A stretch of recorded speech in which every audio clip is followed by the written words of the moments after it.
Welcome to Folklore on the Rocks.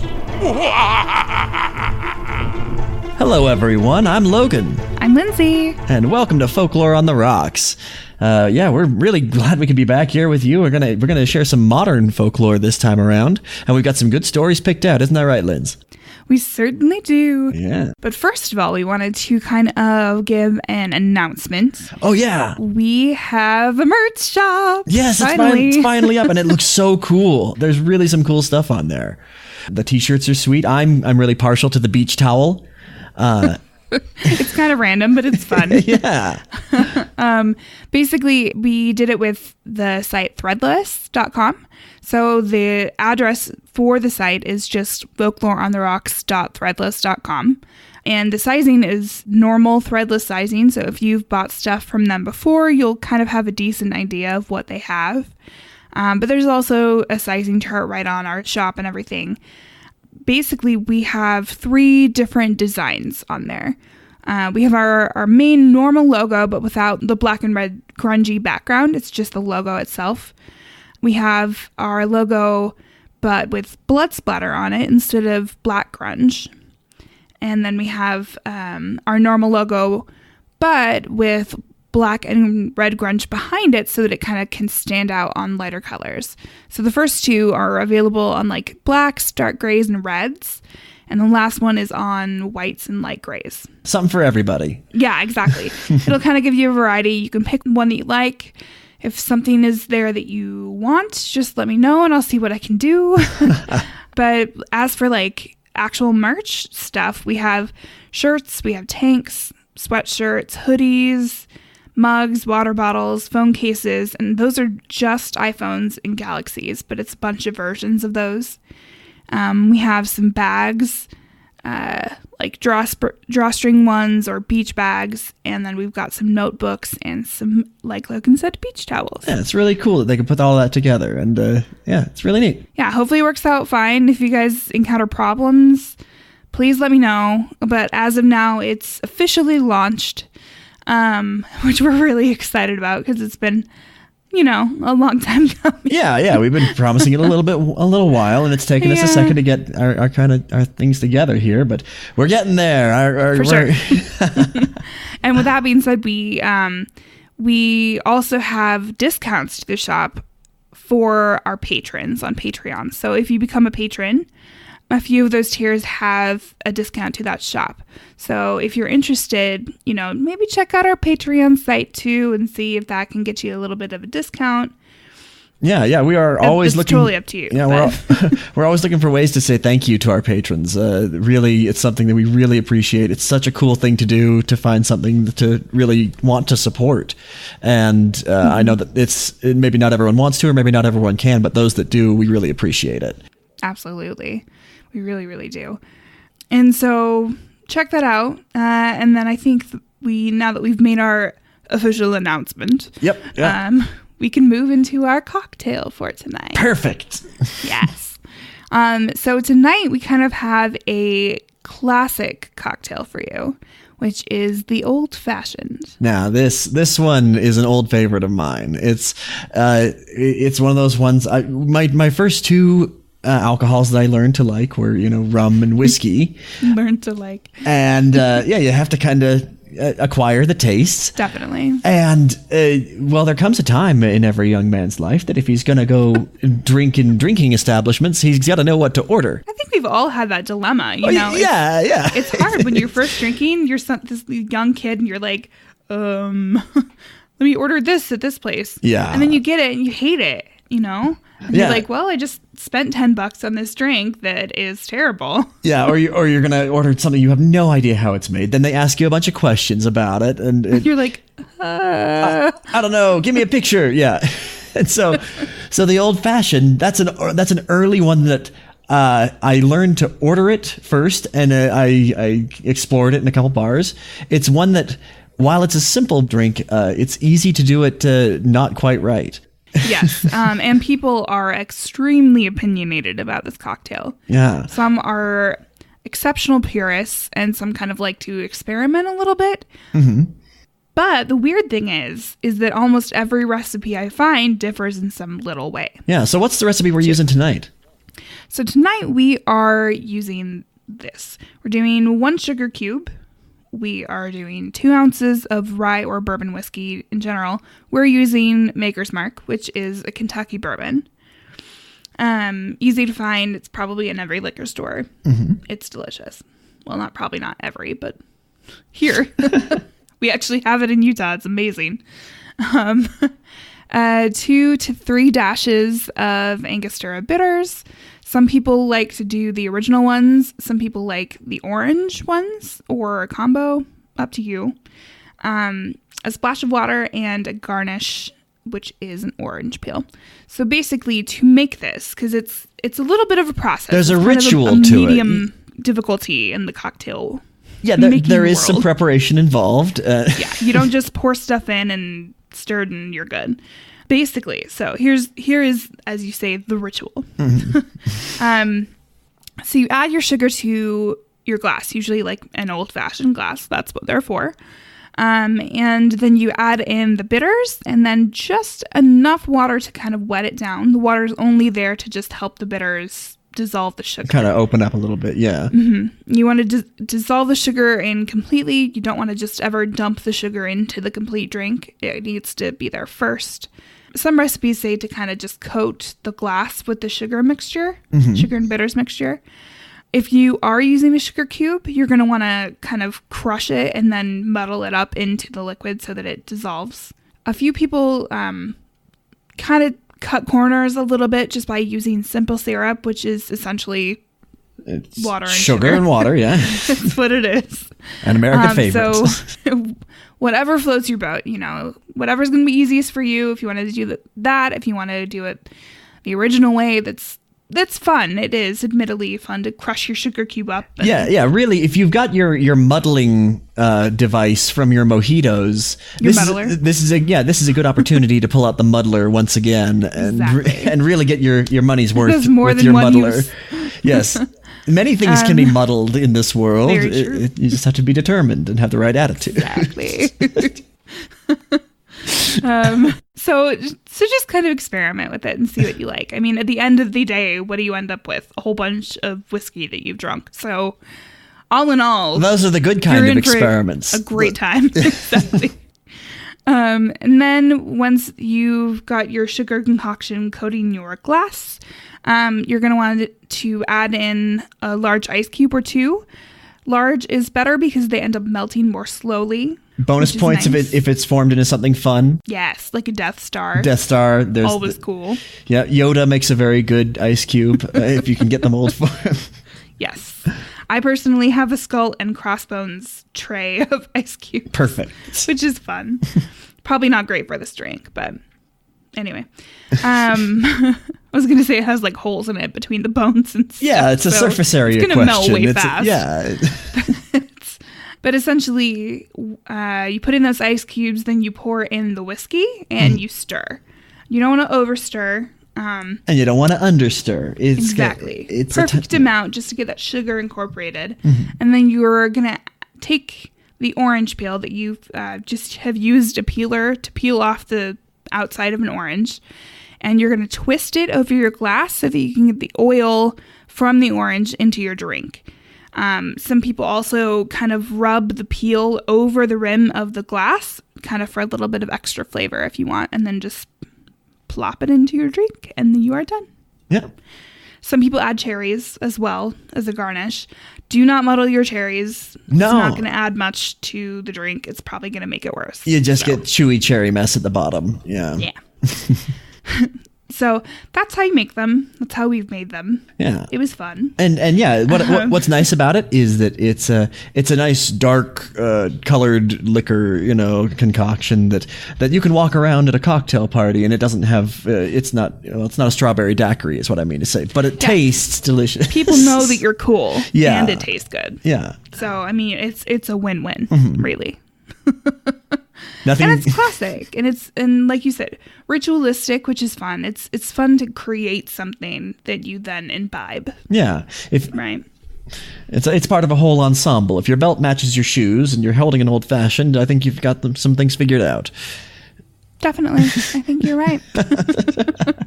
Yeah, so everyone's got their drink of choice. Hey, and if a strawberry daiquiri is really your thing, more power to you. But nothing wrong with fruity drinks. We've got old-fashioned tonight and some stories to share. Yes, we do.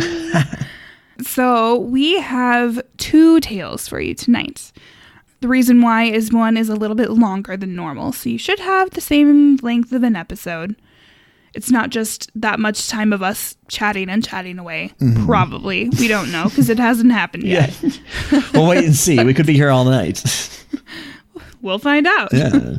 But our first story is called The Forest Through the Trees, and it's by Tristan Lintz, who you may have heard their name on our show before because they did our previous story, which was The Face Game. That was a good one. It was really good. I liked it. And their username is Discord_and_Dine on Reddit. So if you want to look up additional stories from them. But we'll also include links to both of these stories on our show notes, too. Perfect. So let's go. All right. It really was an awful time to get a flat tire. On one hand, it was past midnight. I had been coming home from a party thrown by a coworker that lived on the other side of town. On the other hand, I had decided to take the back roads because I hated driving on the freeway. My own unwillingness to face my fears had brought me there. There weren't even any streetlights nearby. I hadn't even seen one for 5 minutes when I heard the pop and the release of air. Only the dim moon provided light now. I'm as far away from a mechanic as you can get. I push pencils at an office. The most technical thing I know how to do was open an electrical box. Still, I had read about changing a tire somewhere a long time ago. I had a vague inkling of how to do it, but not much more than that. The trees on either side of the road rustled in the breeze. I quickened my pace. I had seen too many horror movies. In my haste, the jack I was removing from my trunk somehow slipped out of my hands and tumbled down the embankment next to the road. Groaning, I carefully went after it, trying to keep one hand on the weeds to help me down. I almost slipped and tumbled a few times, but managed to regain my footing. The slope was about 8 feet down. Pulling out my phone, I scanned the flashlight around, looking for the jack. The beam glinted off something lying in the grass. I squinted. It certainly wasn't the jack. That was made out of metal. Bending down, I picked it up and brought the light to it. It was a fish skeleton, and not in pieces either. It looked like something you would see sticking out of a garbage can in an old cartoon. What was this doing on the side of the road? Had someone dumped their trash here and left? I became aware of how silent it was. The breeze had stopped. I looked up, studying the trees carefully. They were moving, to be sure, but they looked off. They waved side to side, so slowly it was almost undetectable.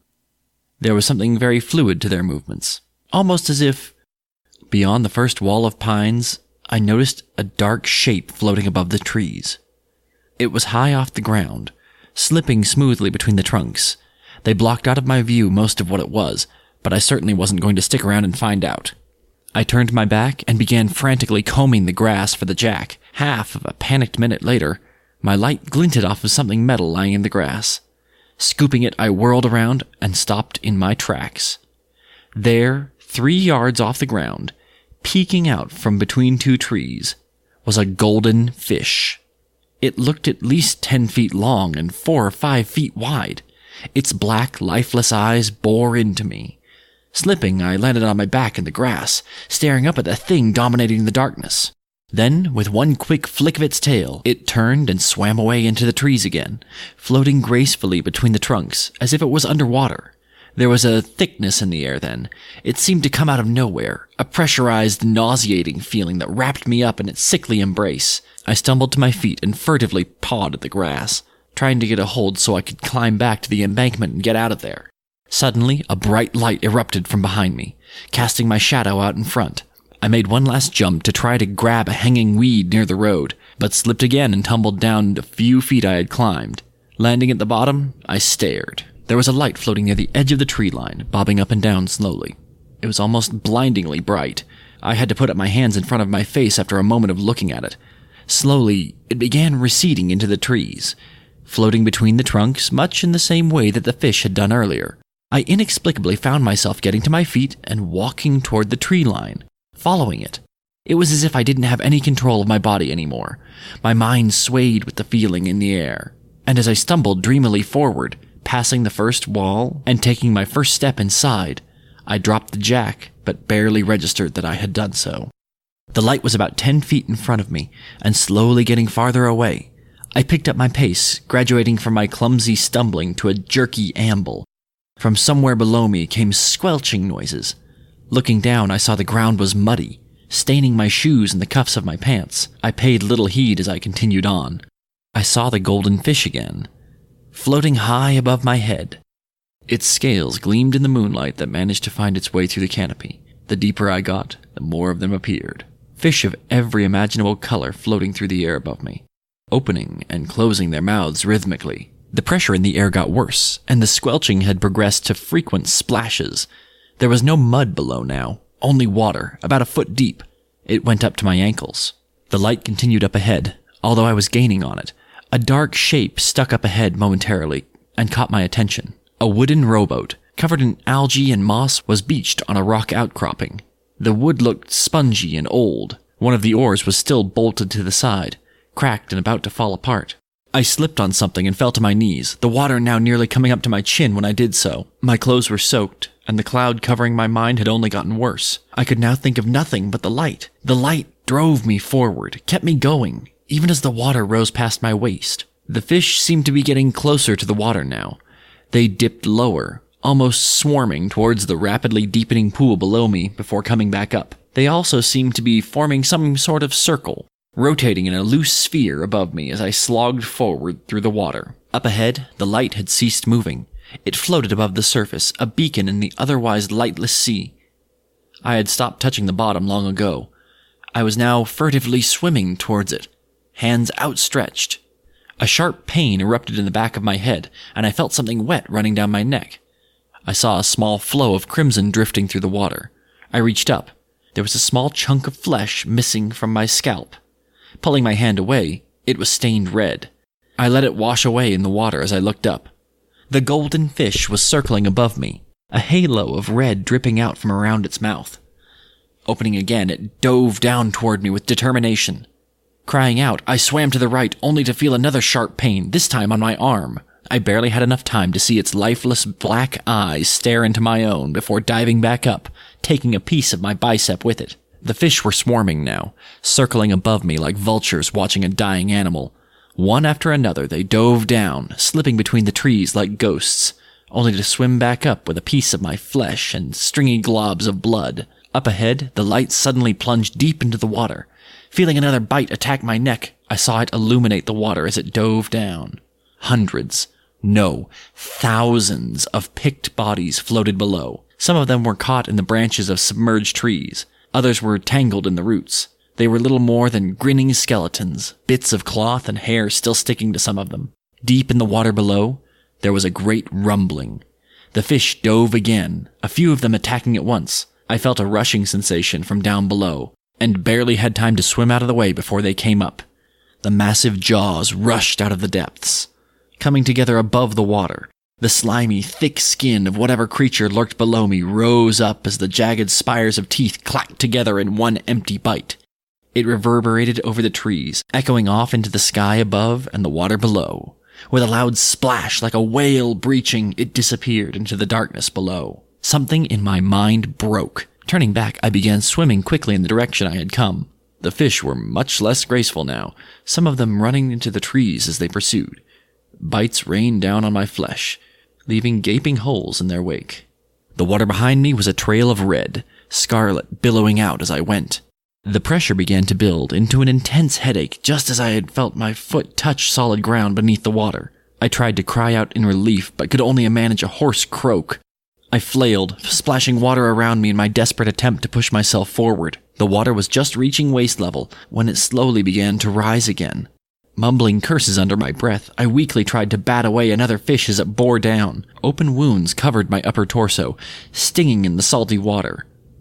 I felt the bottom leave my feet again, just as I caught sight of my car. Somehow, impossibly, the water was rising in a straight line up ahead, as if there was an invisible wall separating the road and the woods beyond. I barely had enough time to gasp in a full breath before I went under. The water was scraping the fish bellies now, and rising fast. Propelling myself forward, I swam, ignoring every bite and snap that came from the things above me. At last, I reached the edge of the road.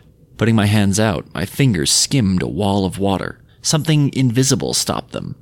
I kicked at it with all my might. Through the watery haze that covered my eyes, I could see my car, sitting there pathetically with its flat tire like a wounded animal. My lungs began screaming for air. I beat and kicked against the invisible wall. The tide overtook the treetops and continued rising into the night. I thought wildly about the moon being submerged and almost opened my mouth to laugh.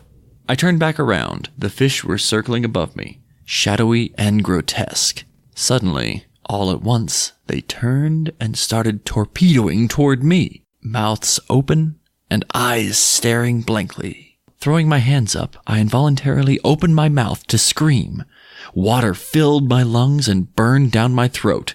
I found myself sinking down, down, down past the road and into the spot where the forest floor should have been. The fish continued their speed toward me. I felt myself drifting away, eyes clouding over and becoming misty. Suddenly, from somewhere up above me, a large dark shape came torpedoing out of the gloom. I recognized the spongy skin immediately. The light floated diminutively above it as it bore down on my pursuers, swallowing most of them whole. The ones that escaped the first assault were quickly caught as well. A great rumble erupted from the below. The water bubbled and boiled around me, throwing me this way and that. The bigger fish spiraled back down toward the depths, slipping into the darkness like it had never been there at all. Then there was a sudden bang, and the pressure vanished. I was pulled down the cascading wall of water as it bore down on the road, screaming all the way. I closed my eyes, bracing for impact with the road. I landed roughly, but not painfully, on the asphalt.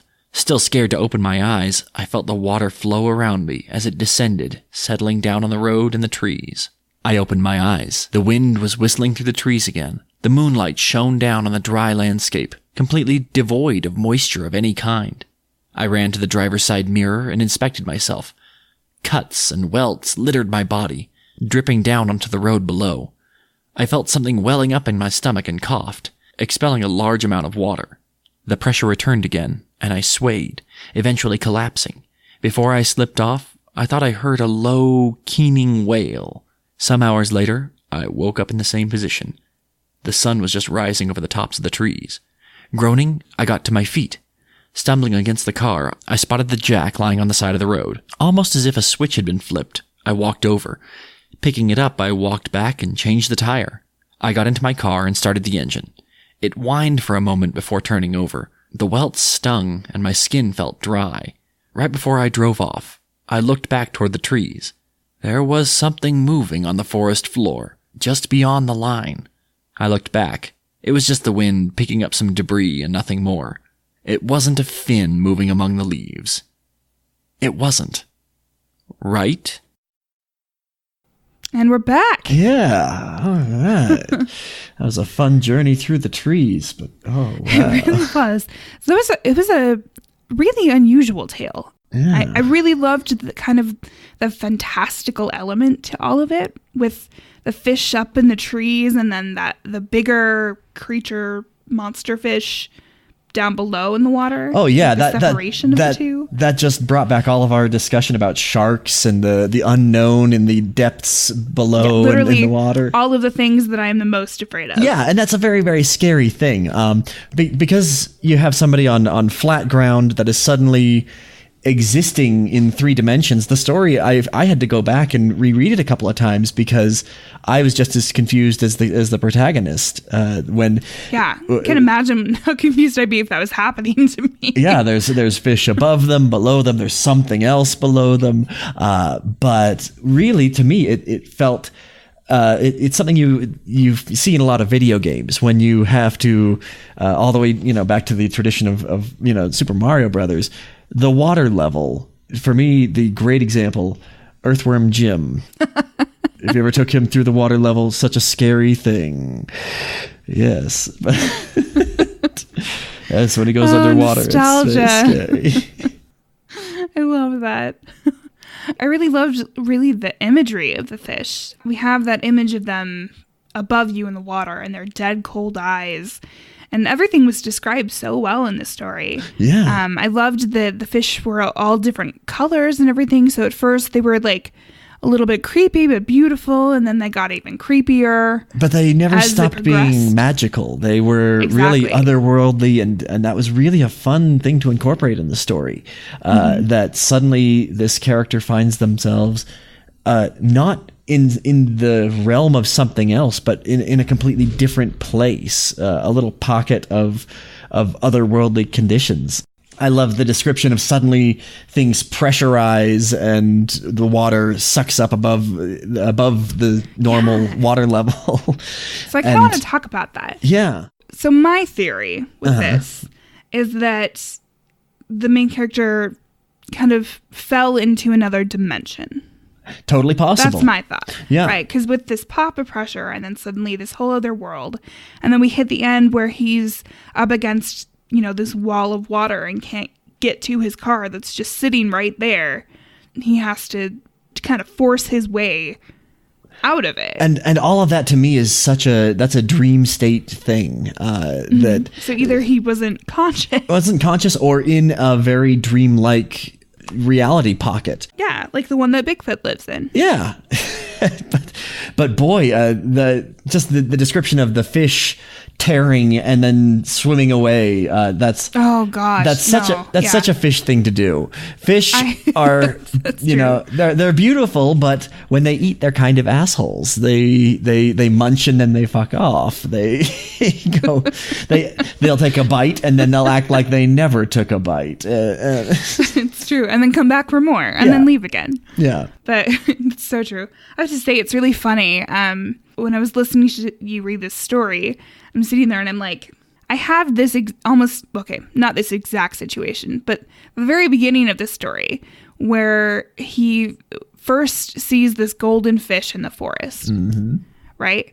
I have a shirt that is exactly that image of a person standing in a forest with this golden, it looks like goldfish, I guess, but this golden fish up in the trees and everything. And I was like, oh my gosh, my shirt just became a nightmare. Yeah, that's a very funny little tie-in. This cool little shirt that I got on Woot that some artist made, that it's gorgeous. So I got it and I'm like, wow, this took a whole dark turn. Yeah. And for me, it was very scary and foreboding, but it also had such a magic element to it. For me, it felt like Where the Wild Things Are. Several years ago, I had the opportunity to be in a stage production of that story. Oh, cool. I love that book so much. And we had such a brilliant director who was also a visual artist. And the whole sequence when the bedroom turns into a forest and then an ocean tumbles by with a private boat just for Max. When you hear the lines recited enough times, you memorize the story. No, yeah. But that that kind of picture book quality and the world changed and suddenly everything was different. And that's kind of what it had for me. It's a shame it turned out to be so malevolent and scary. I liked the big sea monster. At the same time, it's not. It's like grown up Max. Yeah. It's it's like Max sailed right into a horror story. Yeah. Rather than nice monsters. And then Max fought to get out and go back to their normal life. Ew. Now that's a scary story, isn't it? The fight against the weird to get back to normal? No, thank you. Yeah, no, man. Well, I mean, granted, presented with this situation. The giant golden fish in the trees, I guess it's a little weird. Or something potentially eating me from below. No, thanks. Yeah, I guess. That's like one of my deepest fears, like that's why I don't like being in water that I can't see what's around me or touch the ground because of that exact thing. I don't know what's down there and I don't want to know what's down there, what's coming for me. Yeah, my dog, Jaws moment. My dog and my last dog, they had this in common, that they're okay with waiting. But as soon as all 4 feet get off the floor of the water, neither of these dogs, my current dog, Blazer, he's a sweet little poodle, but he's not a swimmer. He'll go right to the water's edge, but he will not get to where his feet don't touch anymore. No, thank you. Too weird. That's because he's smart. As any sane person should do. Yeah, he's not a fan. He can swim, but his usual first order of business is to swim straight towards shore or getting out of the water however he can. Fair. I see you, Blazer. I see you. Yeah. I understand. Another thing that I really liked with this was the light. Yeah. Kind of will-o'-the-wisp-y or Very like much. anglerfish, you know? I really liked that aspect of it, just kind of drawing him deeper in. Him not being able to control his actions and stuff. I definitely felt like it was like an anglerfish. It was this luring, piece that doesn't say, what is really waiting for you or give any clue of how dangerous it is. Exactly. And that's a secret thing I love in nature is feigning weakness to hide strength. That's something that a lot of animals do, and it's a really cool thing. We talked about the anglerfish, or there's the traditional thing of the possum, or really for me the great one is the alligator snapping turtle's tongue that looks like a little worm, a little pink. It's something so delicious on the swamp floor as its giant hooked maw stays open, just waiting to snap shut on any fish that come by. So I really do like that element, and maybe I'm just drawn to thinking it that way. Maybe the light's part of the fish, or maybe it's something else. And I just love that you're like, well, here, let me give you an entire list of creatures that do this exact thing. And I love it because you're so excited about animals. And so this is perfect rumination for you, I think. Yeah. I am curious though. So at the end with the big fish kind of, it feels like it saves him in a way little by bit. eating all the other fish. Yeah. Does it only eat those fish? Like, is he just kind of in the way? Or is he not? Because like the skeletons that they talked about right early on, he saw that. Yeah, I just feel like skeleton below. This character just entered a completely alien ecosystem. Everything in there is not starved to eat them, but like fish, if you drop some food in the water, they'll peck at it. They'll see what's up. Yeah, and clearly there's been numerous victims before him, right? Yeah. Because there's all these skeletons. So is it the fish that ate them all and the big one didn't come, or is the big one part of it, or like how did this come to be? I'm so curious. Yeah, and I'm wondering if this little pocket of high pressure water and gravity suspension travels around. I wonder if it's like, if it's just there stationary, or if it's like a cryptid on its own, that the place itself. Yeah. It reminded me a little bit of did you see the movie Annihilation? It was based on the book Area X. Did I ever? Yeah. Wait, what? I thought it was based on the book Annihilation. Area X was the first book in the series, or is it's a trilogy. Maybe it's called the Area X trilogy or something. I'm pretty sure the first book is called Annihilation. You could be right. I listened to it not long, but before the movie came out. Anyway, it reminded me of that. I've never listened to it or read it. It reminded me of that story, and it was really just this idea that nature is a very connected, a very connected thing, and it can change very quickly and easily.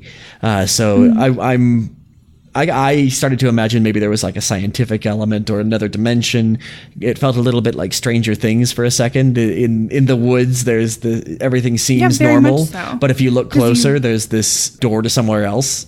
Mm-hmm. Like you push into another dimension, essentially. Yeah, and for them it was like the upside down or whatever. But that's what this feels like. It feels like a pocket dimension, something that he kind of stumbled into and was frantically trying to find his way back Yeah, out. I'm glad this person got out to tell their tale. I am too.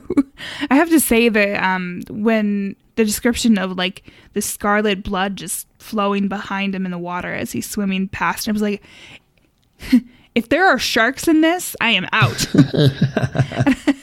And I guess like technically sharks are fish and stuff, and these weren't really described as sharks per se.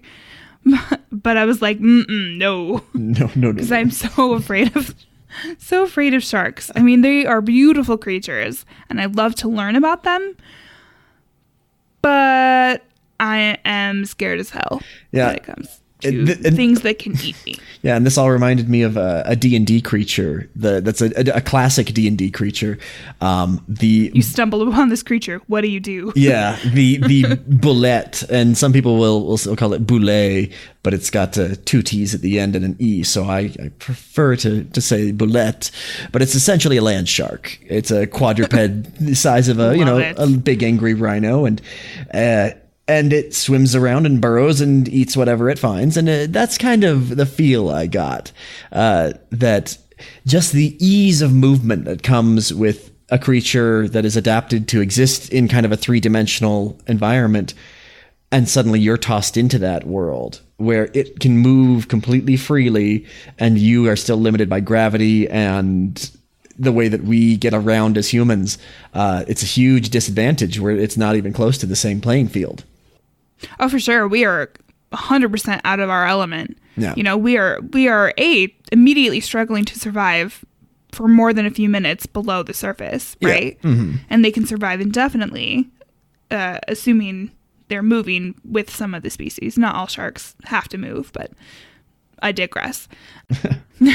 But yeah, it's a totally foreign environment to us. We don't belong there, and we are immediately at a disadvantage, plus all of the creatures that could easily kill us. Yeah. You know? Not to mention the water, but also the creatures. Yeah, I'd be really interested to hear what some of our other friends... I do a little bit of scuba diving, but we've got some friends that are way into scuba diving. And just the idea of someone who spends more time underwater, what would they hear in this story? Mm-hmm. And so... Definitely, I'm curious. And it's like... I wonder if something like the thrill of that alien environment has a lot to do with the appeal of scuba diving. Yeah, we have specifically one friend who just got her dive master certificate, and she's hardcore into it, and I love it. And she's always like, sharks are amazing. Stop hating on them, you know. and she's continuously trying to get me to scuba dive. So I'm sure that you should. It's fun. With enough pestering, I will end up doing it. But I'll come I'm too. Terrified. Okay. I've invited myself along on your perfect. Your You're scuba more trip. than welcome.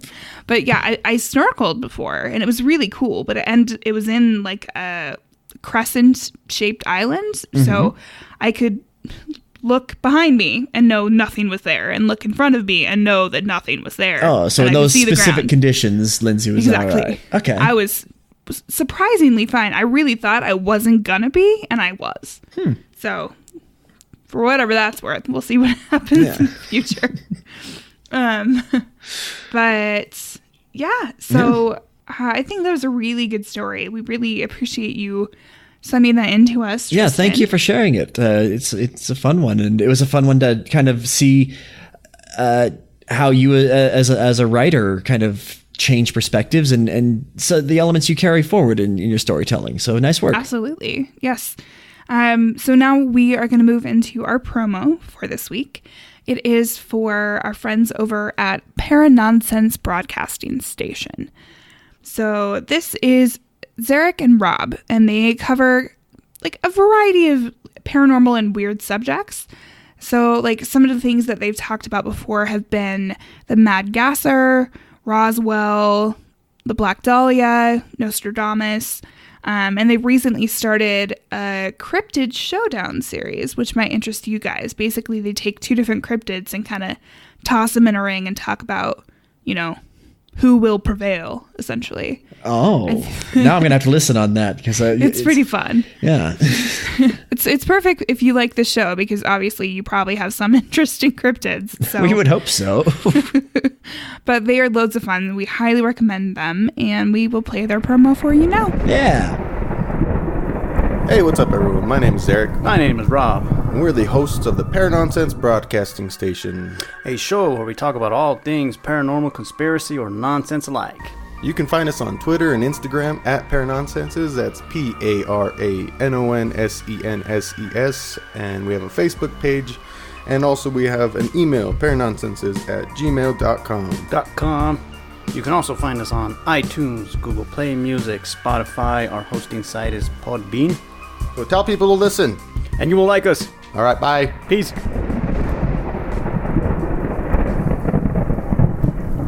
All right, so give them a listen. Yeah, they sound cool.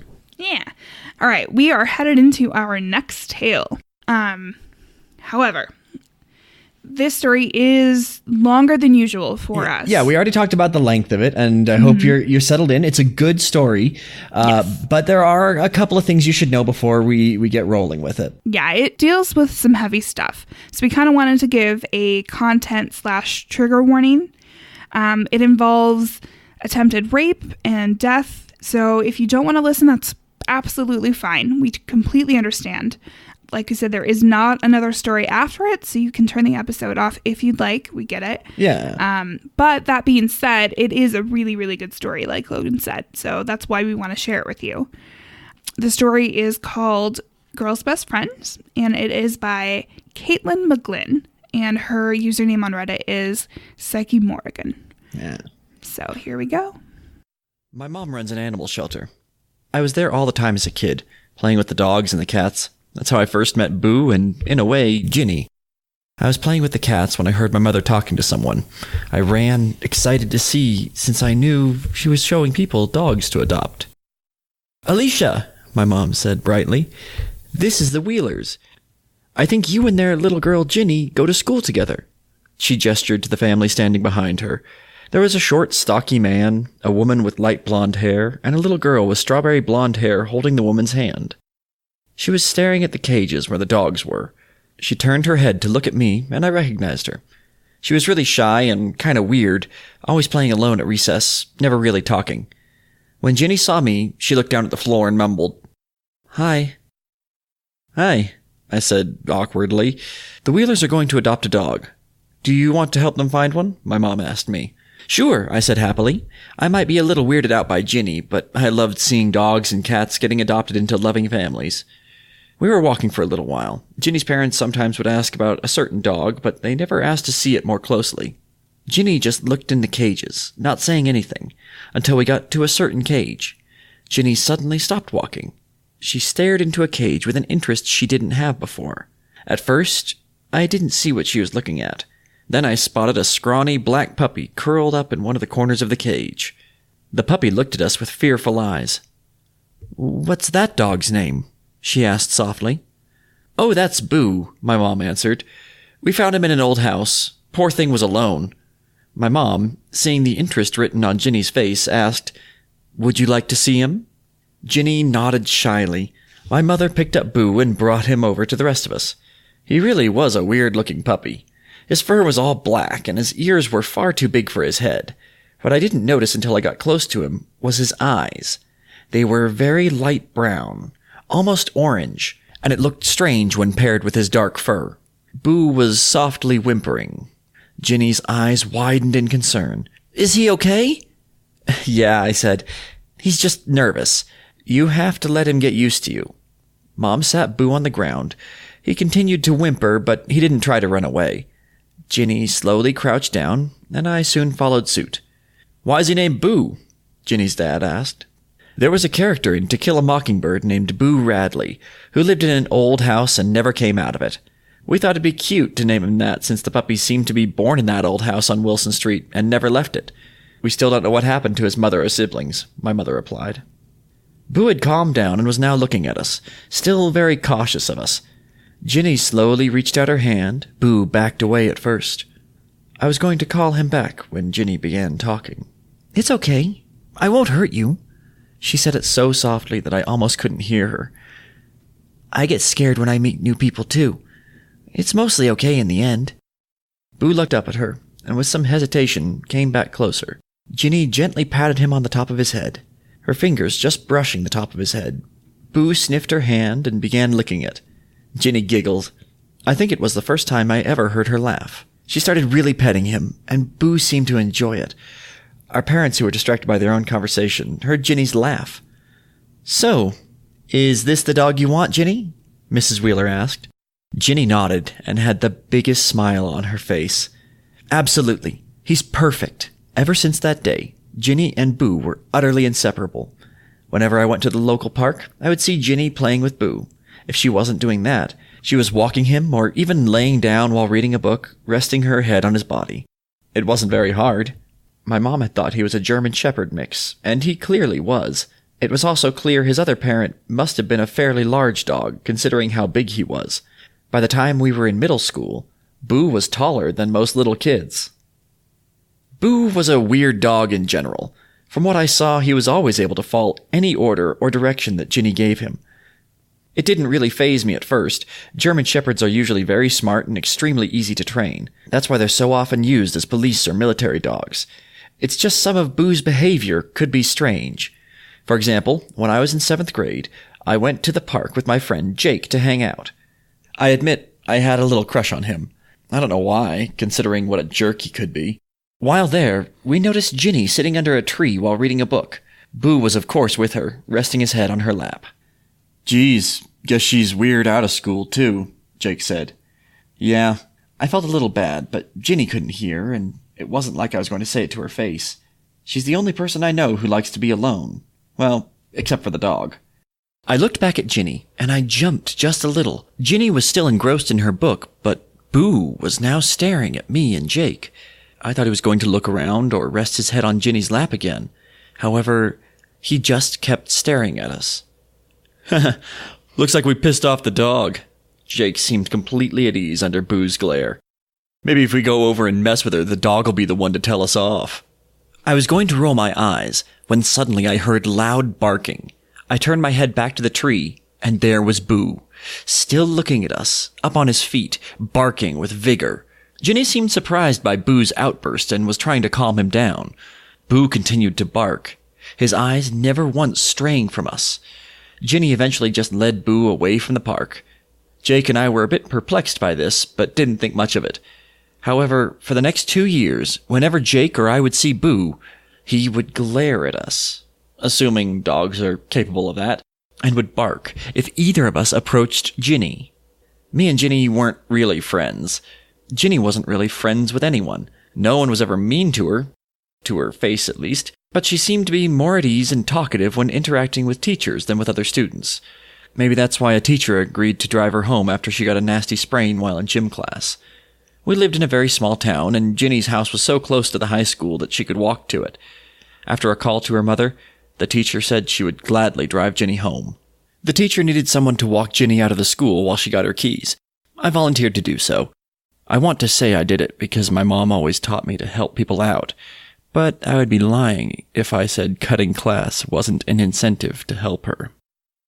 I let her lean on me as I brought her out of the school and near the parking lot. Ginny then sat down on a bench, wincing a bit as she pressed a bit on her injured ankle. As with the rest of the walk before, we waited in awkward silence. That was pretty common with Ginny.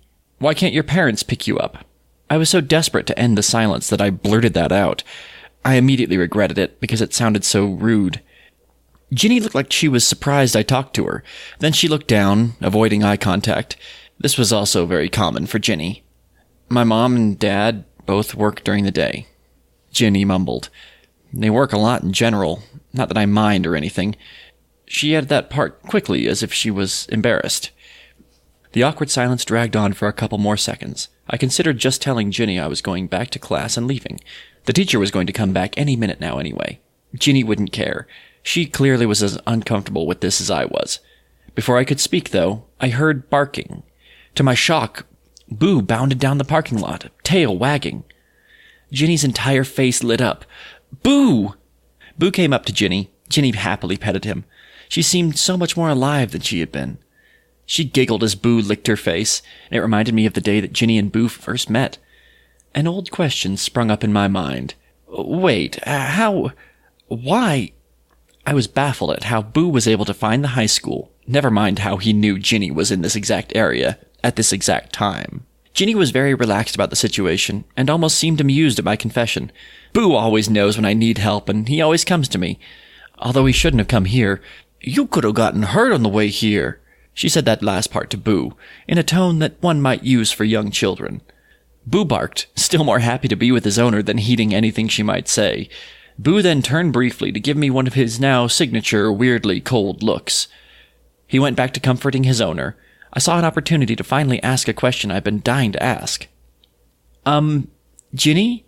Could I ask you something? I was hesitant to ask, but this question had been nagging me for years at this point. Why did you choose Boo? Ginny looked a bit surprised, but she seemed much more at ease than before. She looked down at Boo. Well, you know how he was curled up by the wall when we first saw him? Boo looked small and fragile and scared. I guess I felt bad for him. Then your mom said they found him all alone. Ginny stroked Boo's head, her eyes downcast. I realized why he was acting like that. He was lonely, and he didn't know if he would ever stop feeling that way. Her eyes flickered away to the right. I guess I knew what that could feel like. So I thought maybe we could cure each other's loneliness. A soft smile formed on her face, looking at her dog with pure joy. It worked. Boo barked happily in seeming agreement with her. I was floored. I always thought Ginny liked being alone. I never would have thought that her isolation wasn't self-imposed, or at least something that she disliked. She looked like anyone else when she was playing with Boo. You need to go home now, Boo, Ginny said to him. I promise I'll be fine until then. Boo looked like he wanted to stay, but he dutifully started leaving. I wanted to talk to Ginny before Boo left and she returned to being so quiet. Hey, Ginny, I'm having a pool party on Saturday. Do you want to come to it? If your ankle is healed, I mean, I said quickly. Ginny's mouth opened in shock. Really? You want me to come? Yeah, sure. We've known each other since elementary school, after all. A huge smile formed on Ginny's face. Thank you. I'll come for sure.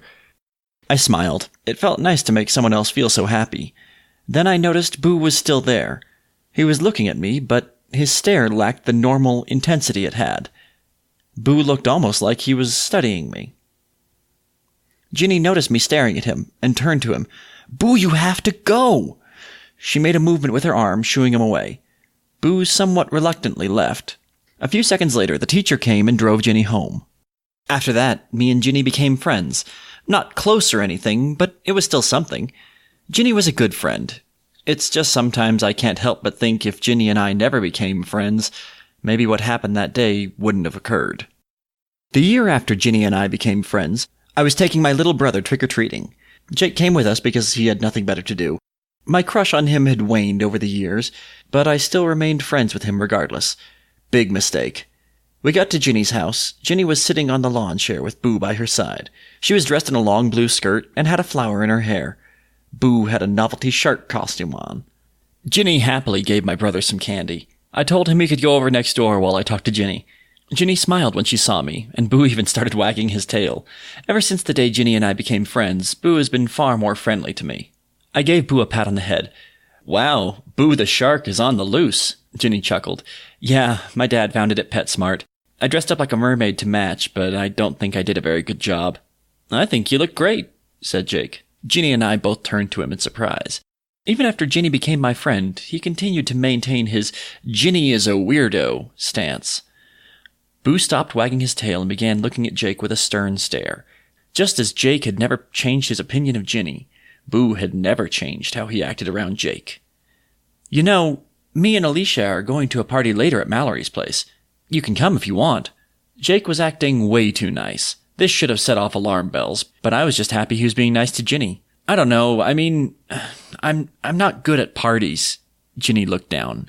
It'll be fun, I promise, I said. Ginny never really went out much, so I was trying to help her. Ginny put her hand on Boo's head as if it helped her build courage.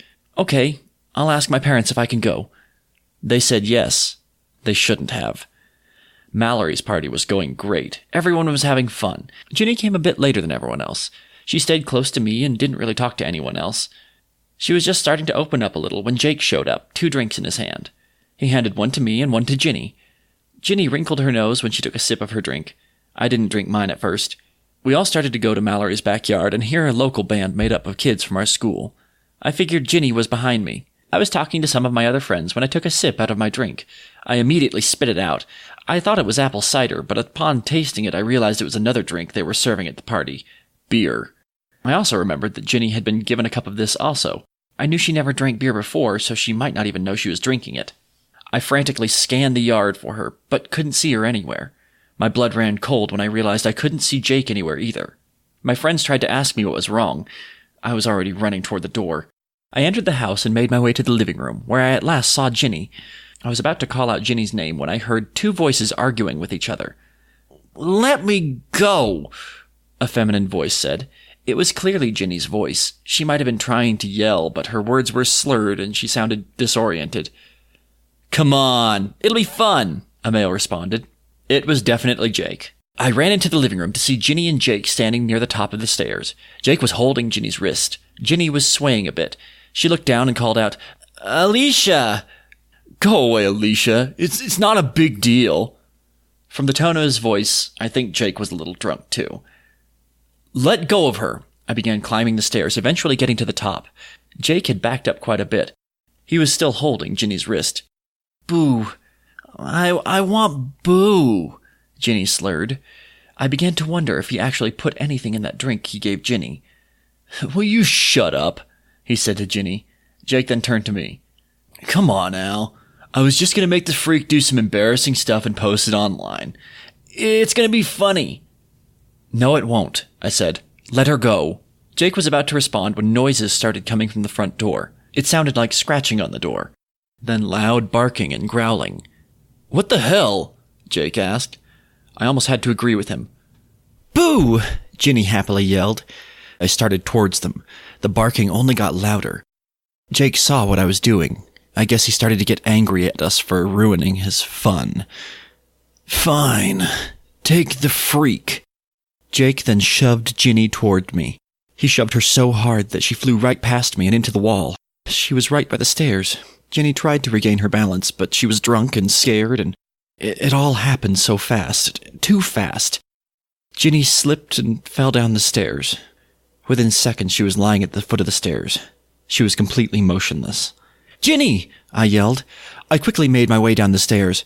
Right as I reached her, the front door busted open. Boo came charging at Ginny's body. He started frantically licking her, then nudging her head. Boo tried everything to get Ginny to stir, but she didn't move at all. After a while, Boo began whimpering before letting out the most mournful howl I had ever heard. I went closer, hoping against hope that Ginny was just unconscious. I saw that her neck was bent at an unnatural angle. Then I saw her eyes. Oh God, those eyes. Until the day I die, I will always remember her eyes. They were half-lidded, like Ginny was tired or sad.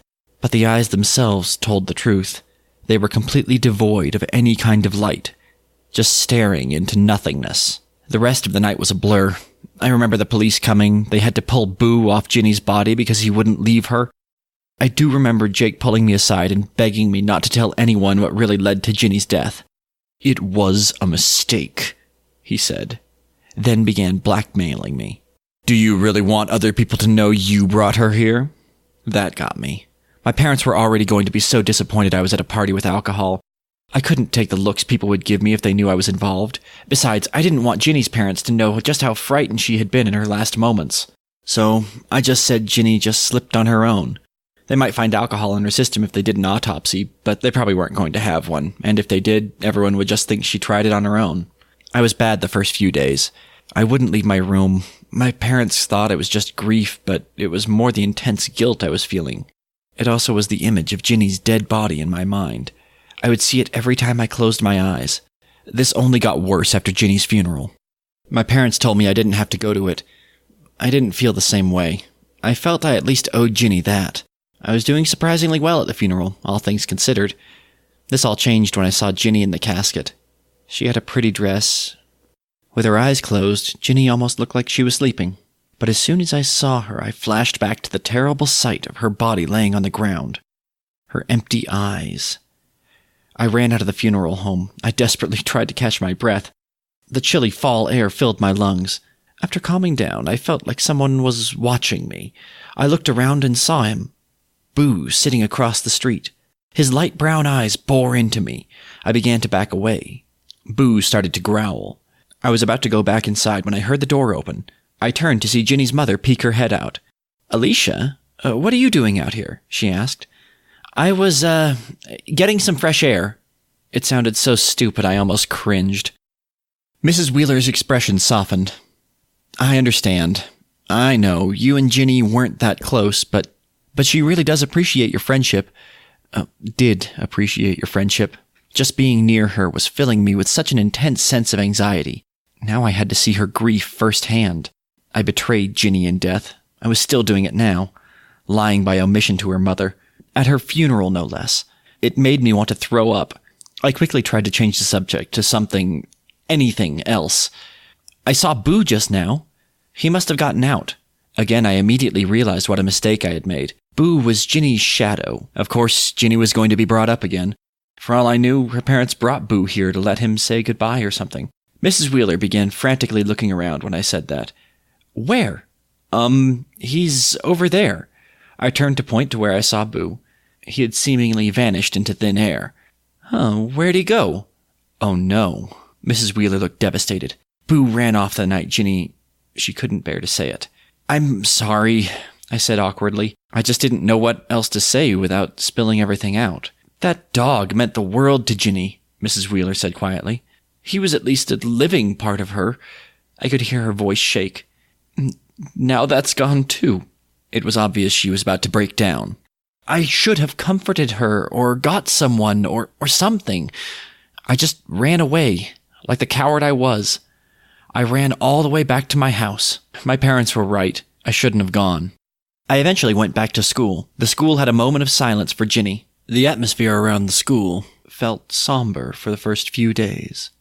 Everything went back to normal, except for the empty desks Ginny would use in each class.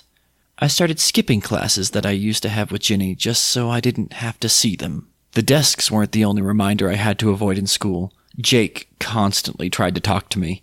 I ignored him every single time. Just looking at him made me feel sick. Deep down, I knew I couldn't outrun the consequences of that night forever. It finally came crashing down a few weeks later. It was early December by then. I stayed up late after school to assist in planning a Christmas charity event. I jumped at any chance to do stuff like that. I thought doing good things for other people might ease my guilt a bit. I was the last one out, and I was going to drive home. "Need a ride, Al?" I heard a familiar voice call. I looked over to see Jake leaning against his car. He was twirling his keys in his hand. I knew exactly what he was going to offer. I began walking, pointedly ignoring him. I was about to get to my own car when Jake drove his car in front of me and stopped. Jake popped his head out of his window and said, "We need to talk. Now." "We have nothing to talk about." "Actually, we do." He roughly grabbed my wrist. "I could deal with the silent treatment, but that damn dog is too much." "What?" That caught my attention. "Oh, don't play dumb with me," Jake sneered. "Ginny's freaky-ass dog keeps coming to my street. Every damn night I look out my window to see that dog staring at me. I don't know how you or whoever else you told trained him to do that, but I'm sick of it." "I didn't train him to do any of that. I've barely seen him since Ginny's funeral," I protested. Jake's grip on my wrist became so tight I yelped from pain. Jake bared his teeth. "Do you expect me to buy that?" Jake suddenly stopped his tirade. He was staring over my shoulder. I turned my head to see what it was. Sitting in the parking lot was Boo. Boo was sitting about 20 feet from us. He was under one of the street lamps. In the light, he looked more like a shadow that had rose up from the ground than a dog. "Call him off," Jake said through gritted teeth. "I told you, I don't have anything to do with this," I yelled. I managed to free my wrist from Jake's grasp. "We need to call Ginny's parents. They've been looking for him." Jake was about to say something when Boo started growling. Boo slowly got up and was now stalking toward us. "Get away, you stupid mutt!" Jake shouted. Boo's growling turned into an even louder snarling. I could now see his eyes. The lights in the parking lot reflected off his eyes. I don't know if it was a trick of the light or not, but I could have sworn his eyes looked more red than brown. There was an anger in his eyes, too. I had seen dogs angry before, but this was different. There was an intelligence and a malice there that normal dogs lacked. All that wrath was now aimed at Jake and me. Jake cursed and swiftly got into his car. Boo started running towards the car. In a panic, I got into Jake's car. Jake was fumbling with his keys when he noticed I was there. He began to fumble with his words as well. No, no, no. Get out. Get out now. He was cut off when Boo suddenly lunged at Jake's side of the car. Jake forgot his protests and quickly drove his car out of the parking lot as fast as possible. I was trying to catch my breath. Within a minute, I could hear the loud barking again. I was in shock. Boo couldn't possibly run fast enough to be that close to us. Yet there he was. I was wide-eyed when I looked out the window. Boo was fairly far away, but just the fact he had already caught up with us was nearly impossible. Not only that, but he was still keeping pace with us as well. How the hell is it doing that? Jake yelled. I don't know. Wait, I got an idea. Jake made a sharp turn. The road we were on had walls of trees on both sides. Combined with the sharp twists and turns on it, led to many car crashes in the past. I could see why Jake thought that would make Boo lose sight of us. Even I had thought it might work for a second. Those hopes were quickly dashed when I heard Boo's booming bark once again. This time, it was even louder. Jake yelled, "What's with this?" He stopped talking the second he looked in the rearview mirror. Jake's face turned white. What the fuck? He whispered in disbelief. I looked in the rearview mirror and couldn't believe what I saw. Boo was getting bigger. His bones seemed to be growing first, poking almost through his skin before the rest of his body caught up. His eyes changed into a rich blood red. His irises expanding until his entire eye was red. His mouth was open, and I could see his growing teeth. The teeth got sharper, and drool was dripping from his now huge maw. His gaze never left the car. I realized with horror that he was almost at the car. I couldn't do anything but scream. Jake drove the car even faster. He just cursed loudly over and over again. Still terrified, I yelled, "Go faster!" "Will you shut up?" he yelled back. The panic in his voice had reached a fever pitch. "This is all your fault. If you never talked to that fucking freak, this never would have happened." Suddenly, pieces of glass and metal were thrown onto us from behind. I turned back immediately and saw Boo's massive maw within inches of my face. Jake screamed. The mouth was about to bite us. I turned to face front so I wouldn't have to see it, only to realize we were on a turn and were about to hit a tree, which we did. I blacked out when we made impact. I don't know how long I was out for, but when I awoke, my vision was blurry from blood dripping into my eyes.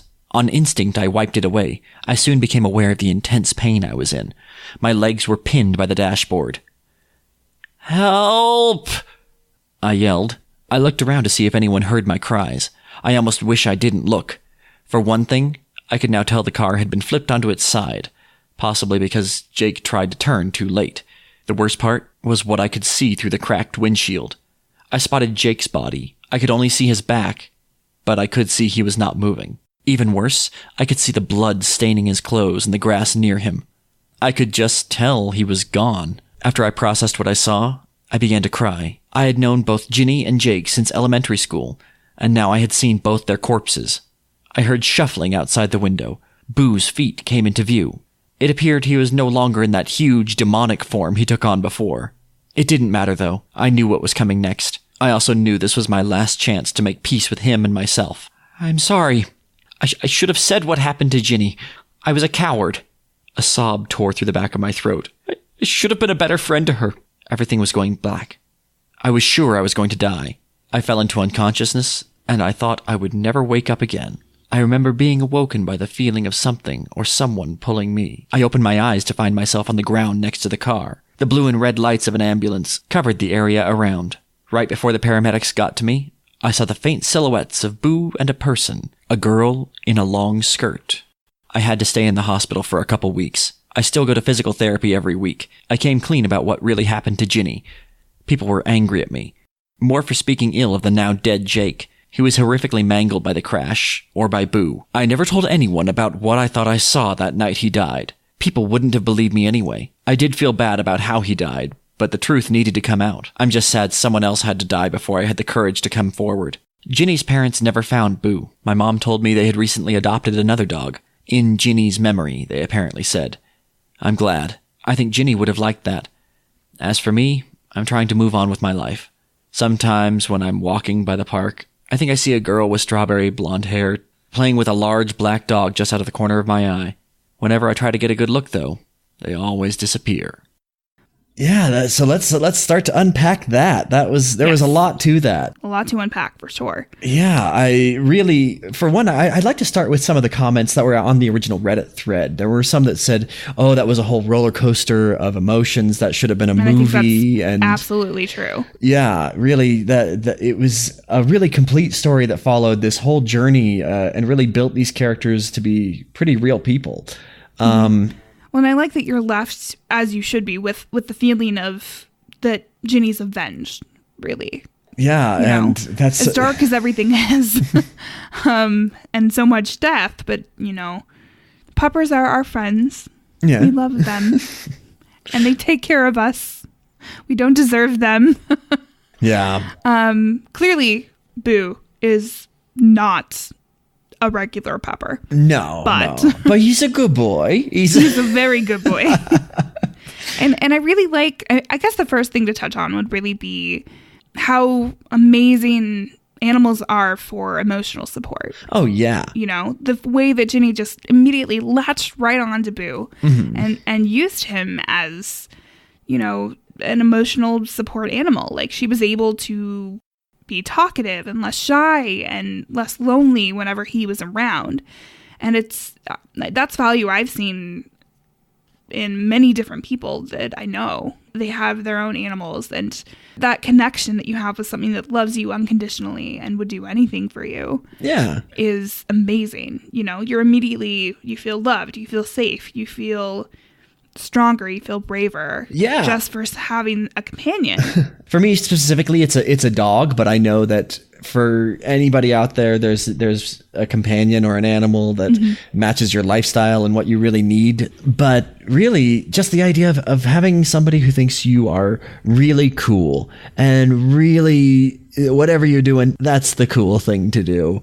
And dogs, A+ animals, hellhounds, kind of rough. But clearly he had the same qualities too. Yeah. I mean, he was right there for her all the time and fiercely protective, clearly. So they're pretty cool. I think our first indication kind of Boo being a little bit smarter and a little bit more intuitive than the majority of dogs, with him first latching on to the main character and Jake kind of talking about Ginny in the park way, way early on in the story. He picks up on that immediately and then knows right from there that, Jake's a bad news. Yeah. He's bad news bears. Very much so. And I know the dogs in general, they really are very good at picking up on body language and on, I guess, maybe people's general vibes. They can tell if somebody is a dick and someone you should stay away from. If your dog hates someone, there's probably a good reason. So maybe trust them. Yeah. Just an idea. But also understand that sometimes maybe dogs can be like people and be a little anxious and, frightened of new things. Also true. So I've got my poodle, Blazer. He's a very, very fine animal. The best dog I've ever known. But his adopted brother, Rudy, belongs to my father. And Rudy has barked at me every time he's ever seen me. And that's just who Rudy is as a dog. He identifies as a barking dog, and I respect that. So he's a chatterbox, and Blazer isn't. There we go. Yeah. But so yes, dogs, and that's a huge part of the story, but also there's the element of, I do think we do need to touch on the content in this story that, yes, it brings out a visceral reaction out of the listener, the reader. Yeah, it's hard, really hard hard to listen to kind of you want to, it's like a horror story. You want to yell at the screen. You want to say, no, get out of there. This is not where you need to be. Don't do that.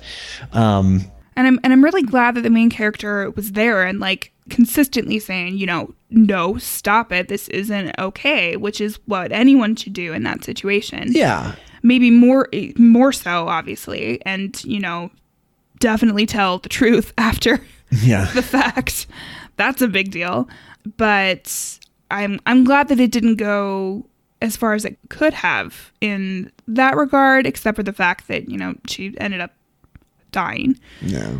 So that's still really rough, but it is something that I think we do need to talk about. It's something that happens far, far more often than you can imagine. I mean, the statistics are it's staggering. I mean, I get that that's not really the kind of podcast we are, but we're also not the kind of podcast that ignores things that people are legitimately afraid of and things that are really part of the world right now. And it's something that we tend to kind of end up talking about more often than probably most normal people do, because we have a very good friend of ours who is getting her doctorate in gender and sexuality, and she's specifically dealing with sexual violence in her dissertation. So it is something we end up discussing with her a lot, and it's really interesting, and it's very saddening and horrifying.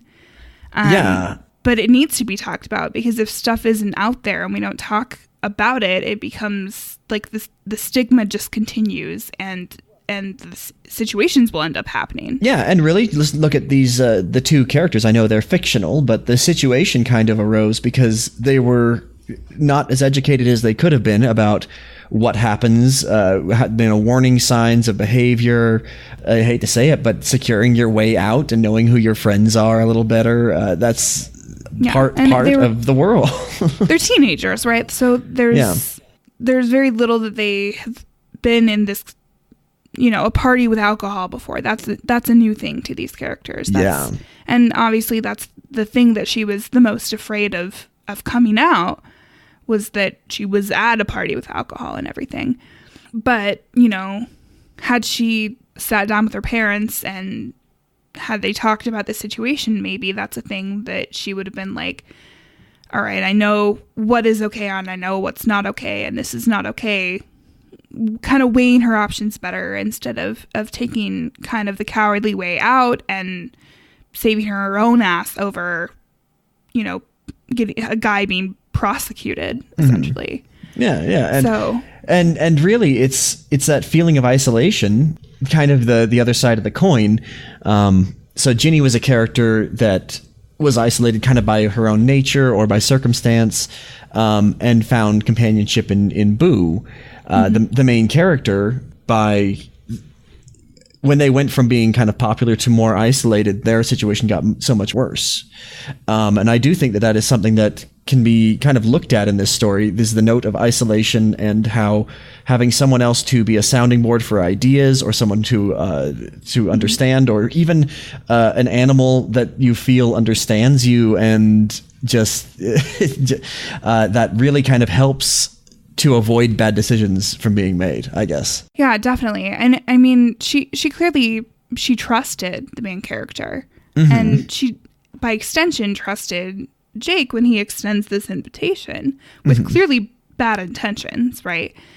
But that element of naivete and trust being completely betrayed by someone who just takes advantage of someone else, unfortunately, the strong preying on the weak or the innocent, and it's awful, and it happens far too often. So I'm glad that this story does explore it, as hard as it is to listen to. I am glad that we've talked about it a little bit, and I think that it's just a really difficult thing to approach. It happens too often, and it's awful always, basically. And maybe that's why, I mean, maybe that's not the only reason that we look into folklore, but maybe that's something that people get out of our show, is a break from it a little bit, just to the fantastical instead of tragic reality. I would so much rather go up against challenge rating 20 Black Dragon than an angry boss, that kind of thing. And sometimes, just some stuff is too real. Yeah, finding a little bit of escape in these stories is not a bad thing, because with the real world, it's not all great. Yeah, and I guess our escape here really is, Boo turning into a giant, essentially hellhound, enacting vengeance upon his master's murderer, really.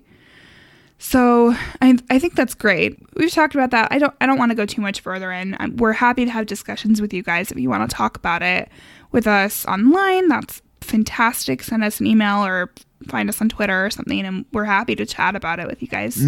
But I do want to talk a little bit now about Boo specifically. So he's named after Boo Radley, right? Yeah. From the famous work To Kill a Mockingbird, which is a beautiful, beautiful book, a beautiful movie, a beautiful play, that we've many of us have seen multiple times, adaptation right? of, or all of way. them, whether you've just absorbed it through just being around it, whether you've watched it 8,000 times because Gregory Peck was a hottie. Let's be real. Yeah. And he's just so good. But Boo Radley is probably one of the best, I think, literary characters out there, right? He's this beautiful beacon of pure goodness and someone that's flourished with his goodness despite all of the dark cruelty and isolation that has happened to him, really. He's this force of good that is initially kind of creepy or scary to someone, in this instance, in the book, to Scout and Jem, the kids that are the main characters. And he's scary to them, but he starts doing nice little things to them. And I think if we compare that to Boo the dog in the story, he's weird at first in the shelter, and he's creepy to everybody else.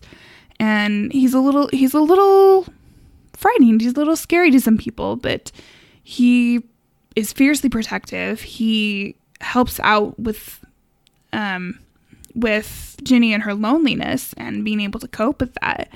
And I think that having him be this character, which I'm sure is the author's intention, I think it's a perfect analogy. He's that scary thing that is goodness and protection. And that's exactly what Boo Radley is as well. He ends up saving Scout and Jem at the end.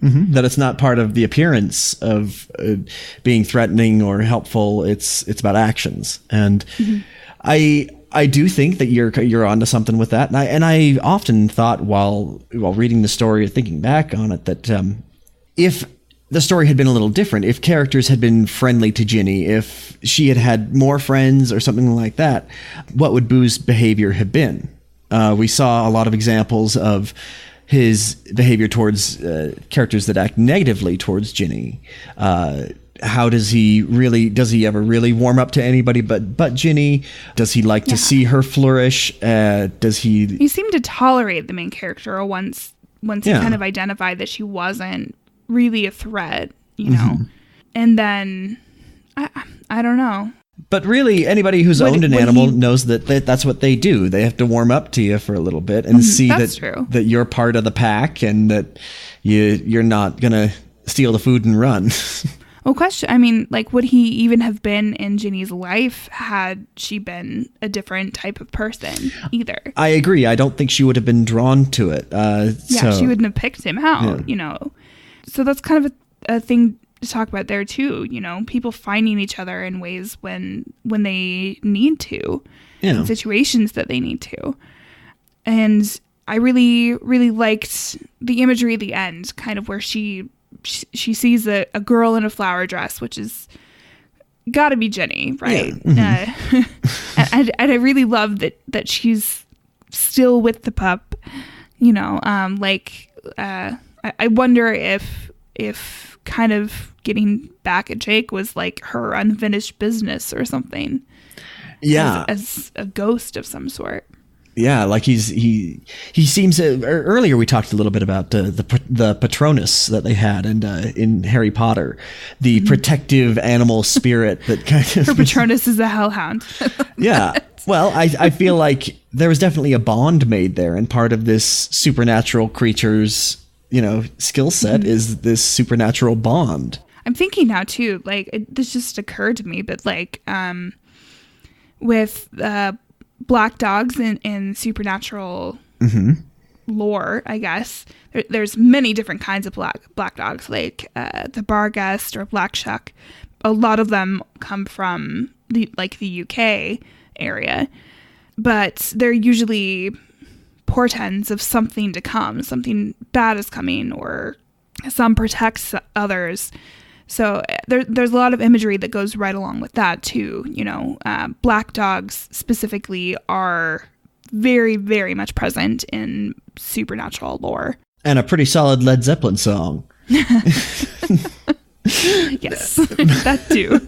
But there's a lot of symbolism to the canine, all the way back to Neanderthals and wolves. That I don't know, maybe it's a bit of a jump to go into werewolf history, but as soon as you do, there's a lot of stuff out there on werewolves.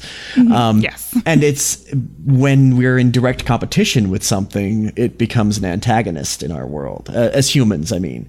And that's why you get these kind of were creatures or myths from different parts of the world that have a kind of similar idea. When you have the same ecological niche, that's your monster right there. And for us, a social scavenger hunter, that was the wolf. And well, we're on the same level, and we weren't quite sure what to think of each other for several thousand years. Now we're friends, but there's a lot of stories out there of monster dogs and scary things that are old memories. I don't think that we're going to do specifically werewolves in the future, but we could. There's definitely the potential for doing something like the Beast of Gavidon or something like that. That'll be cool. A specific werewolf rather than because really we could werewolves as a whole. That's a long episode. You could do an entire podcast on just werewolves of the world, and there probably is one somewhere. But So sorry, go ahead. Oh no, it's kind of a closer on this one. It draws me back to while the story was about this hellhound monster character. If you want to know what I pictured when the dog deformed, look up Peter Puppy again from Earthworm Jim. He's a small defenseless puppy that turns into this giant red hulking psycho beast. Excellent. I love it. But really, I don't feel like the title was ironic. I feel like it is. He definitely was Girl's Best Friend. Yeah. I don't feel like Boo was the antagonist of this story. Boo was the monster, but not. He was the knight. Yeah. The knight in shining armor. Yeah, for her, really. You want the monster on your side. Yeah. I mean, how did you feel about Jake's death? He got what was coming. I tried to every time I read him, I tried to not make him like the comical version of toxic masculinity, where it's just this caricature. He was just a giant fucking asshole. Yeah, because I know some dudes are like that. I know that's definitely. Really like that profile is a very real thing. That's a type of dude that's out there. Yeah. There's a profile for a reason because they exist. Yeah, and but at the same time, I liked that there was a little bit of window into. The author took the time to write out that he panicked and didn't think and was he kind of lost his shit in there, and that was like a reaction a real person would have to that kind of situation. And when you get kind of these tough guys that claim they're all alpha and everything, but really put them in a situation where you have to think through a plan and execute it, and other people's safety is something you're responsible for. Those kind of guys, they really often panic. Not every single one. I mean, it's not just men. I know that, but just specifically when talking, training and experience can definitely make these things change entirely. And he's he's a teenager really too. Dumb teenage kid. Yeah, that's the other thing to remember. Really, yes, I know his actions were reprehensible in this story. There's no excuse for them. But really, I feel like they were actions more out of, again, ignorance than malice. I think he was a young kid, and if his parents had told him, okay, this is how you really treat people. Here's how you get people to genuinely like you. Here's how you watch out for people, and here's what alcohol and other things really do to people. Yeah. I mean, I don't know. Yes, yeah, he's the villain. Yeah, he died. In the same way Gaston died, and it served the story. Exactly, and you want to be like, okay, I feel bad that I'm happy that this kid got, what was coming to him, which was kind of an eye for an eye thing, right? But we also don't know that that's necessarily what Boo intended. He crashed the car. Really, he's the one that crashed it into a tree.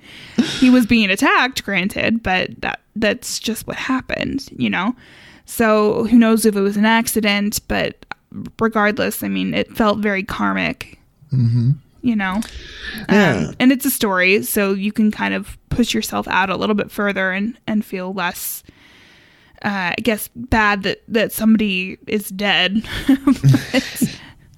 But the other part of these people are dead, I guess. But but the other part of these stories is death is not a permanent state. It's a fictional character. Yes, we're talking ghosts and ghoulies and spooky things here on Folklore on the Rocks. So and clearly Ginny was a ghost. You know? So Jake got in a head-on collision. He was an asshole in life, but there's a possibility the sequel of this story, he's this avenging ghost that seeks out to stop date rapes wherever they may occur. To right all of his wrongs. Yeah, that's his penance. I know. I feel good about that. I like that. Yeah.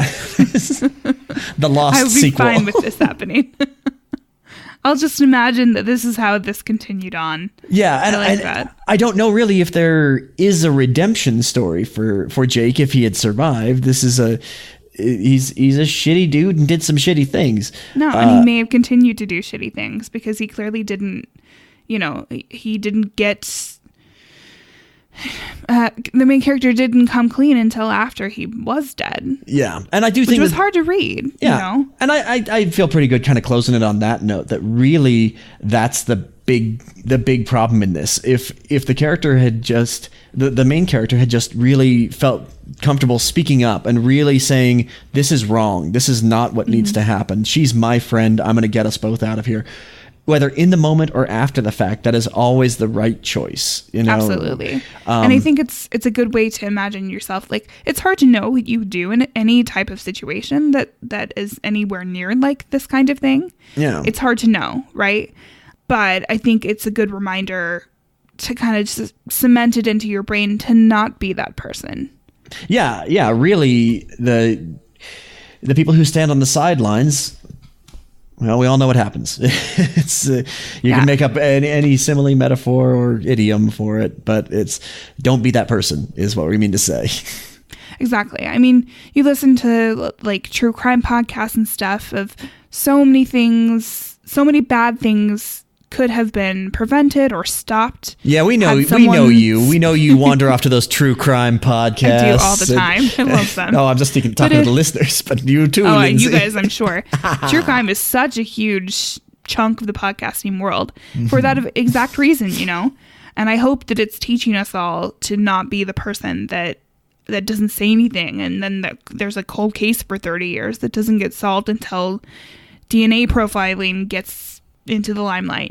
Like, don't be the person. Speak up. If something that's the solution. Bad or something wrong happens. Yeah, it's not. Tell somebody. It's not new crime solving things. It's not webs of information across continents. Yeah, that all helps, but preventative measures like education and treating people with respect and really reporting stuff. The social contract of let's make things better for everybody and let's try to just all get through the day.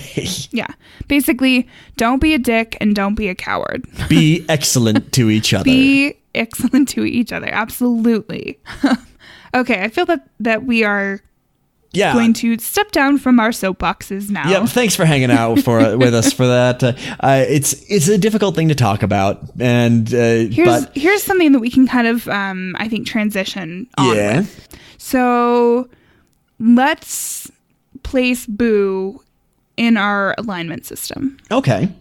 I do think that Boo has a malevolence to him that is part of his breeding. No, I don't think he was ever raised that way or anything like that, but not evil, I wouldn't say. Not evil. I think he has a leaning toward evil in much the same way that... He's definitely chaotic. Yeah. I don't even know if chaotic. I think to him, he's got very specific laws. He's got maybe like a lawful neutral then. Because I think he could be an unstoppable killing machine if he was truly chaotic. I think you'd see dead animals around the neighborhood. You'd see the mailman dismembered. He's definitely true neutral then. Yeah. He's not going to react unless something provokes him, and then he will react as he needs to react. I feel like with most dogs, and well, it's safe, maybe safe to assume with hellhounds as well, they adopt the same alignment as their person. That's fair. No, that makes a lot of sense. If they find themselves in a situation where they are a companion, they watch that person for cues. And if that person is kind and generous and positive and has a good attitude toward the animal as well as to other people, well, the animal's going to be fine. If it's not, well, then you get a different kind of animal. I think true neutral would probably be a good spot. Yeah, because I feel like that's what Ginny was. I feel she was she was neutral good, mostly because she never really got to be really, really old where her actions affected others. So it's hard to put her on the lawful chaos scale. Yeah, we just don't know enough about her. Yeah, she's quite young. She probably didn't know enough about herself anyway, like teenagers. But she was neutral good, and I feel like her neutral good kind of counterbalanced the neutral evil that is the default start point for a hellhound. And for most of the story, yeah, Boo was true neutral. Yeah, definitely. Okay, so that's gonna be it for us tonight. Yeah. So good bunch of stories. I know, not the whole handful smorgasbord, just these were two nice big whoppers for you, but I hope you enjoyed them. Yeah, I hope you did too. And as always, you can find us on Instagram and Facebook at Folklore on the Rocks. You can find us on Twitter at Folklore Rocks. And Twitter really is the place that we basically hang out the most, really. So, tweet at us. We'll probably see it. If we don't, just DM us. Yeah, slide into my DMs. Exactly.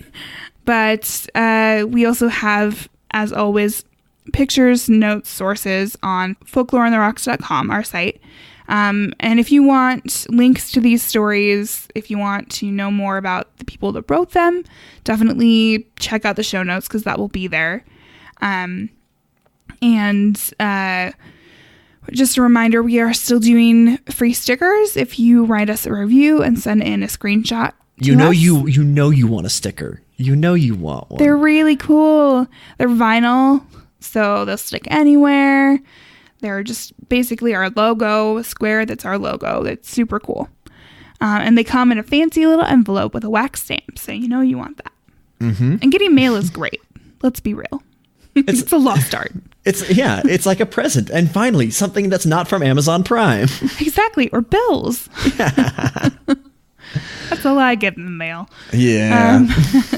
But regardless, even if you don't want stickers, please just leave us a review or rate us on iTunes. We would really appreciate it. Again, if we do get 100 reviews, we're going to do that bonus episode with a listener selected creature. We'll do some sort of poll for that, or take suggestions or something like that. And just kind of tell your friends. Word of mouth is a fantastic way to get our podcast known, I guess. Yeah. It's the best marketing for us. So, but yeah, that's all for us. So thank you for listening, and just tune in next Sunday. Thanks, everybody. Have a great week.